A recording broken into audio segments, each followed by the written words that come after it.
The defect of Rickus Prime. The massive steel-plated ground trembled beneath Eloa's feet as a giant foot slammed down inches away, sending a ripple of vibrations through the industrial walkway. She barely managed to keep her balance, her tiny frame pressed against the cold metal railing. Above her, enormous figures moved with effortless strides, their booming voices shaking the air like thunderclaps. "Watch it, runt," a voice bellowed from high above. Eloa barely had time to dodge as a giant swung his massive satchel low, deliberately trying to knock her off balance. She ducked, weaving through the towering legs that surrounded her. The evening crowd of Rickus Prime was always a nightmare, but today it was a battlefield. At just 1.65 meters tall, Eloa was nothing more than an insect among the titans of Rickus, a planet where the average being stood over 10 meters. Her violet skin and silver-white hair marked her as a citizen of this world, but her size made her a defect. She had spent her whole life learning to survive in a city built for giants, a world where a single misstep could see her crushed under an unknowing foot. She should have taken the back alleys. Her father had warned her. She moved swiftly, her small frame allowing her to dart between the moving giants, avoiding their deadly strides. The air was thick with the smell of iron and synthetic oil, a reminder that this city, Central Rickus, was more machine than home. Towering metal structures lined the streets, stretching into the sky, connected by transparent bridges large enough to carry the weight of hundreds of giants. Suddenly, laughter erupted from above. Female voices, young, cruel. Eloa stiffened. "Look what we have here." One of them sneered, her voice reverberating through the metallic walls. "The little defect is out for a stroll." Another giant girl, her hair tied in elaborate golden braids, leaned down with a mocking smirk. "Shouldn't you be in a museum, Tiny?" Eloa didn't look back. She had spent her entire childhood being tormented by people like them, giants who saw her as nothing more than a freak of nature, something to be mocked or pitied. But she wasn't helpless. She picked up speed, sprinting toward the transport platform, which was the only way she could reach the city's higher levels where her father's lab was located. The platform was designed for maintenance droids, not for people, but she had learned to use it years ago. She jumped onto the auxiliary lift, and the machine hummed to life. The wind rushed past her face as she rose above the Titan-filled streets, moving toward the city's inner sector. Then, a shadow fell over her. "Hey, that's not for civilians." Her heart froze. A security officer, a massive Rickus enforcer, had spotted her. He reached out, a hand larger than her entire body closing in. Eloa didn't think. She jumped. She barely caught a maintenance pipe, her fingers burning as she scrambled along it, heart hammering in her chest. Below her, she could hear the security officer's curses. He was too large to follow. "Father's going to kill me for this," she muttered under her breath. After what felt like forever, she reached the edge of the city, where the buildings thinned out, replaced by large industrial labs and research centers. The towers of Rickus gave way to a darker skyline, where the only light came from the neon glow of research stations humming with energy. And at the end of a long, deserted road stood her father's lab, a peculiar, mismatched structure, clearly designed for both giants and someone her size. But something was wrong. The security field was down. The front door was slightly ajar. A terrible feeling crept into her stomach. "Father," she called, slipping through the small human-sized entrance he had built for her. The main hall was dark, but she could hear voices, deep, powerful, cold. Eloa pressed herself against the wall, moving silently toward her father's research chamber. Through the gap in the doorway, she saw them. 3 council members in royal robes, their massive figures casting dark shadows over the laboratory's consoles. And in front of them stood her father, a giant, but a small man in their presence. "The council has been patient, Professor," one of the giants growled. His voice was filled with authority, but harboring a defect. "Teaching it. This goes beyond scientific curiosity." Eloa's breath caught. They were talking about her. Her father, Professor Kale, stood tall, his jaw tight, his golden eyes defiant. "She is my daughter," he said, his voice unwavering. "And she has a name." One of the councilmen scoffed, waving his massive hand dismissively. "That thing is barely larger than a maintenance droid. It's an embarrassment to our people, and you have made a laughing stock of yourself by pretending otherwise." Professor Kale did not flinch. The same genetic anomaly that caused her small size also gave her intelligence beyond anything seen on Rikus, he argued. "If you would just review my research." "Enough." The lead council member slammed his fist down, causing equipment to rattle. "You have until tomorrow to turn over the defect for processing," he said, his voice final, "or we will be forced to take more drastic measures." Eloa felt her stomach drop. Processing. She had heard whispers about what happened to defects in processing centers. None of them were ever seen again. The council members turned to leave, and Eloa quickly retreated to her father's private lab, moving silently through the shadows. Minutes later, she heard his footsteps approaching. "Eloa," he called. His voice was soft, but urgent. She stepped out. "I heard everything." Her father's massive face fell. "You shouldn't have had to hear that," he murmured. He lowered himself to one knee, bringing his face closer to her level. "But perhaps it's for the best. We don't have much time." "Father." Eloa's eyes burned. "I won't let them take me." He reached for a hidden panel in the wall, pressing a button. A door slid open, revealing a chamber filled with unfamiliar technology, equipment she had never seen before. At the center, surrounded by crackling energy fields, stood a circular platform. "What is this?" Eloa asked, stepping forward. Her father's expression darkened. "Something your mother helped me design before she disappeared." Eloa's hand went to her medallion, the only thing she had left of her mother. "You never told me what happened to her." A loud alarm blared, cutting her off. On the security screen, she saw them. The council's enforcers, storming the entrance. Her father's golden eyes locked onto hers. "Because I don't know." He turned to the control panel. "But you, my daughter, you are going to find out." The portal to the unknown. The walls trembled as the first impact struck the laboratory doors. The council enforcers were here. Eloa could hear the unmistakable hiss of plasma weapons charging, the heavy stomping of giant boots shaking the very foundation of the lab.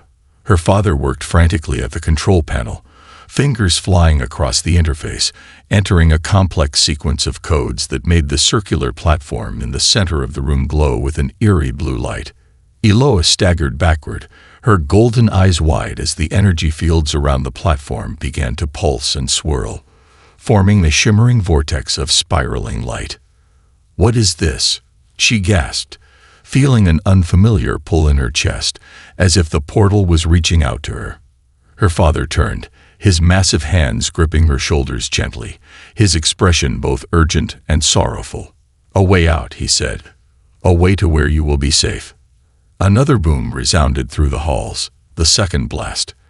The security doors wouldn't hold much longer. "But where does it lead?" she asked, her voice trembling. Her father's jaw tightened. "To Earth," he said, "your mother's homeworld." Eloa's breath caught.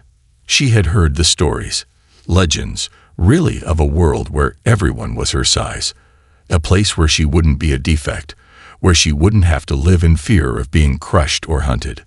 But Earth was a myth, a fairy tale told in whispered voices in the underground defect communities of Rikus Prime. "You said Earth didn't exist," she accused. Her father hesitated for a moment before nodding. "That's what they wanted us to believe," he admitted. "But the council knew the truth. That's why they erased all records. Why they hunted your mother. Why they will never stop hunting you." The platform flared, the portal stabilizing. Eloa's mind reeled. Her whole life, she had fought to survive in a world that saw her as an aberration. But this was something else entirely. "You're coming with me, right?" she asked, stepping closer to him. Her father looked away. "I can't," he said. "If I leave, They will track me. But if I stay, I can buy you time. The third explosion rocked the laboratory. The main doors were beginning to give way. The glow of weapons fire shone through the cracks. "We don't have time," her father said. He reached into his coat and pulled out a small data crystal, placing it in her hands. "Everything I know is in here, about the portal, about Earth, about your mother. Keep it safe." She clutched it tightly. "But father." "No more arguments," he snapped, his voice cracking with rare emotion. He softened, kneeling down to her level. "Listen to me, Eloa. You were never a defect. You are a miracle." Eloa's throat tightened, and before she could stop herself, she threw her arms around him. He was too big to fully embrace, but she pressed her cheek against his chest, feeling his heartbeat one last time. Then the door burst open. A group of heavily armored enforcers stormed in, their weapons raised. The lead enforcer, a towering brute with a scar running down his cheek, locked his gaze onto Eloa. "There she is," he barked.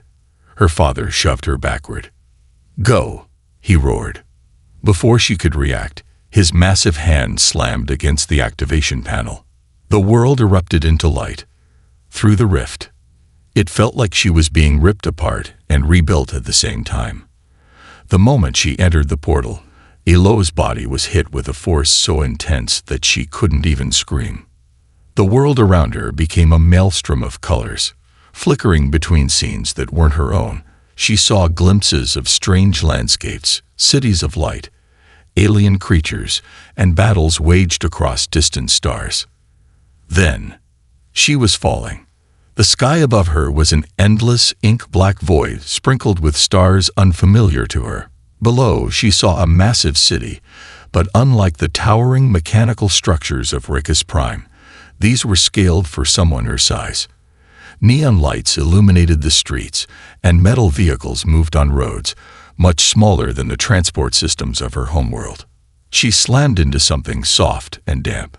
Grass. The impact knocked the breath from her lungs. She lay there, staring up at the night sky, gasping for air. Everything felt different.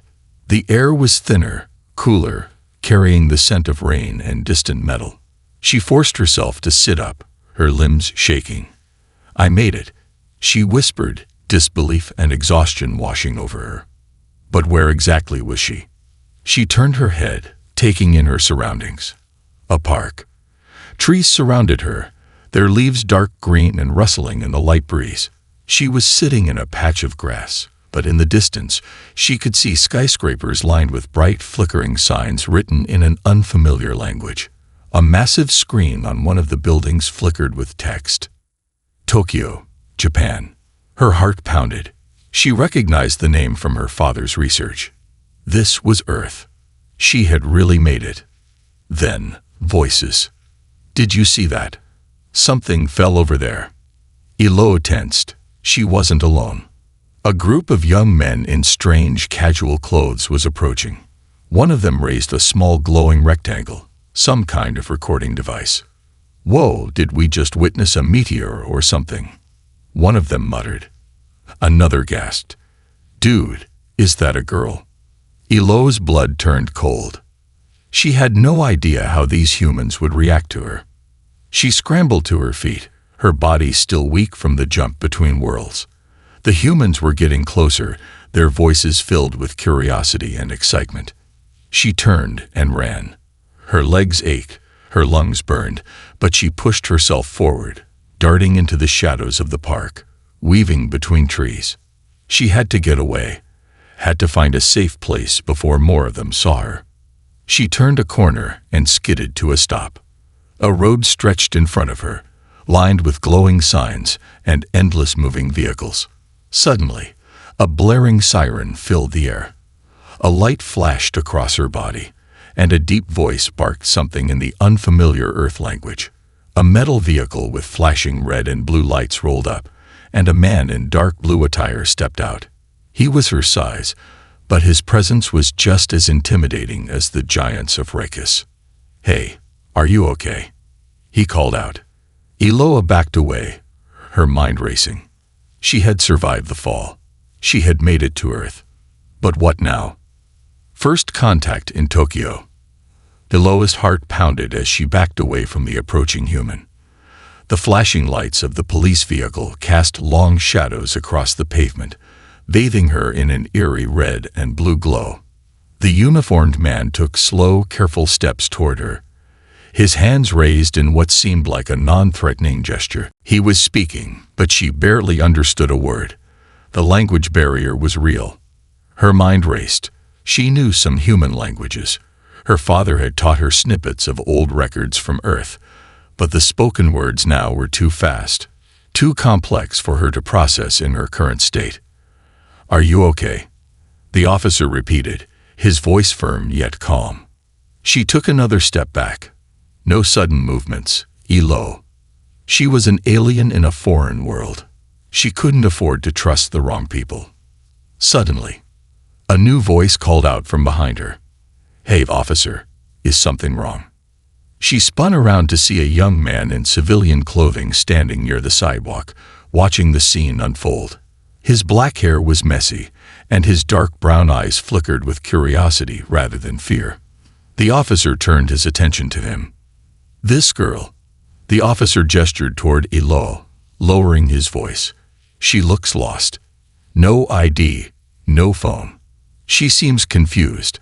I think she might be a foreigner, or something else." The new arrival cocked his head, looking at Eloa properly for the first time. His eyes widened slightly. He had just noticed her skin color. She braced herself for shock, for the reaction she was so used to back on Rikus.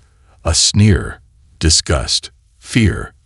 But instead, he whispered under his breath, "Whoa, is that body paint? That's actually amazing." Eloa blinked. "What?" The officer sighed. "Listen, kid, do you know her?" The young man hesitated, his gaze flicking back to her. Eloa felt her pulse quicken. If he said no, the officer might try to take her in.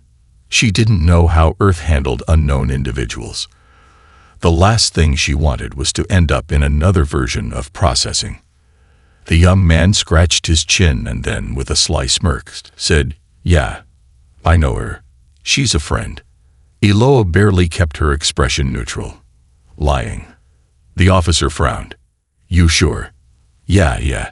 She's just got a really bad jet lag. We were at a cosplay event earlier. You know, anime convention stuff. She doesn't speak much Japanese, though, so she's kinda lost." The officer looked unconvinced, but after a long moment he sighed, rubbing the bridge of his nose. "Fine," he muttered. "Just make sure she gets home safe, and tell her that Tokyo Park's close at midnight. No wandering around alone at this hour." The young man nodded. "Of course, officer. I got her." Without another word, he grabbed Eloa's wrist gently and pulled her away. Eloa was too stunned to resist. A stranger named Andy. They walked in silence for a few minutes, weaving through the narrow back streets of Tokyo, until the flashing lights of the police car faded into the distance. Only then did the young man slow down, releasing her wrist and turning to face her. He stared at her for a long moment, his eyes flicking from her violet skin to her silver hair, then to the strange alien clothing she wore. "Okay," he said, crossing his arms. "You're definitely not wearing body paint." Eloa remained silent, unsure how to respond. The human sighed, running a hand through his hair. "Look, I don't know what's going on here, but you definitely don't belong here, do you?" Eloa hesitated, then shook her head. The young man nodded as if he had expected that. "All right," he said. "Well, since I just lied to the cops for you, I think I deserve an introduction." He pointed to himself. "Andy Tanaka. Engineer, programmer, and, well, someone who just found an alien in a Tokyo park. And you are?" Eloa hesitated again, then softly said, "Eloa." Andy's eyes lit up. "All right, Eloa. You're not from around here, are you?" She shook her head. "Didn't think so," he muttered. He glanced around, as if making sure no one else was eavesdropping. Then, In a lower voice, he added, "Look, I'm gonna take a wild guess and say you're not even from Earth." Eloa's breath caught in her throat. She had expected denial, disbelief, panic, not acceptance. Andy just grinned. "Thought so," he said. "All right, come with me." Eloa narrowed her eyes. "Why?" "Because," he said, turning and gesturing for her to follow, "if you're some intergalactic traveler who just fell out of the sky, you're gonna need help. And lucky for you, I love solving mysteries." The hidden workshop. Andy led her through the winding back streets, down into a lower, more industrial part of the city. The further they walked, the quieter the streets became, until they reached a narrow alleyway between two massive buildings. A metal door stood at the end, marked with symbols she didn't recognize. Andy pulled out a small device, scanned it against the door, and with a soft hiss, the locks clicked open. "Welcome to my humble workshop," he said as he pushed the door open. Eloa stepped inside and immediately stopped in her tracks. The room was filled with technology, but not just ordinary human devices. There were machines she recognized from her father's lab. Scanners, processors, data analyzers, even a plasma containment field, something only advanced civilizations should have. She turned to Andy, her eyes narrowing. "Who are you?" she asked. Andy smirked. "I told you. Just a guy who likes figuring out the universe's biggest secrets." Eloa studied him carefully. He was her size, a human, yet somehow he had access to technology that shouldn't exist on Earth. "All right, your turn," he said, crossing his arms. "Where are you from, really?" Eloa hesitated. Could she trust him? Her fingers tightened around the data crystal in her pocket, her father's final gift, containing everything he knew about the portal, about Earth, about their past. Slowly, she pulled it out and placed it on the table. Andy's eyes widened as he leaned closer. "What is this?" Eloa took a deep breath. "My father," she said. "He sent me here to escape, to find the truth. And I think," she swallowed hard, staring at the data crystal's faint glow, "I think you might be the only one who can help me unlock it." Andy's smirk disappeared. For the first time since they met, his expression turned serious. "Well then," he said, reaching for his tools. "Let's get started." The code of the stars. Andy stared at the glowing data crystal on the table, his fingers hovering just above it.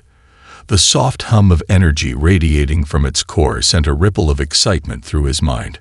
This wasn't just some advanced Earth tech. This was alien technology. And it was real. He exhaled sharply, forcing himself to stay calm. "All right," he muttered, pulling up a holographic interface from his workstation. "Let's see what we're dealing with." Eloa sat across from him, her golden eyes never leaving the crystal. She was tense, her posture rigid. Andy could tell she was torn between caution and desperation. "So," he said, keeping his tone light, "how does this thing work?" "Plug it in. Wireless interface." "Does it read minds?" "Because I gotta say, that would be really cool." Eloa blinked at him, clearly unamused. "It requires a quantum relay interface," she said. "My father's lab had a custom-built one." Andy raised an eyebrow. "Lucky for you, I happen to have one of the best decryption rigs in Tokyo." He gestured to a sleek, multi-screen setup, lines of code running endlessly across the monitors. "Built it myself. If this thing has data, I'll crack it." Eloa hesitated. "Are you sure?" Andy gave her a lopsided grin. "If there's one thing I love, it's breaking into things I shouldn't." He picked up the data crystal carefully, running a scanner over it. Immediately, his screen lit up with interference, the symbols shifting like living code. Andy's smile vanished. What the hell? The symbols weren't just encrypted, they were moving, as if adapting in real time. Andy had never seen anything like this. "This isn't just data," he murmured. "This is a living algorithm." Eloa leaned forward, her pulse quickening. "Can you unlock it?" Andy cracked his knuckles. Watch me. A language not of this world. Hours passed. The workshop hummed with the sounds of decryption algorithms, machinery buzzing, as Andy tried every method he knew to crack the crystal's code. Eloa paced back and forth, arms crossed tightly. Anything? She asked for the fourth time. Andy sighed, rubbing his temples. This thing's not just encrypted, it's rewriting itself every time I try to brute force it. It's like the damn thing knows I'm not supposed to be reading it. Eloa bit her lip. My father mentioned something about security measures.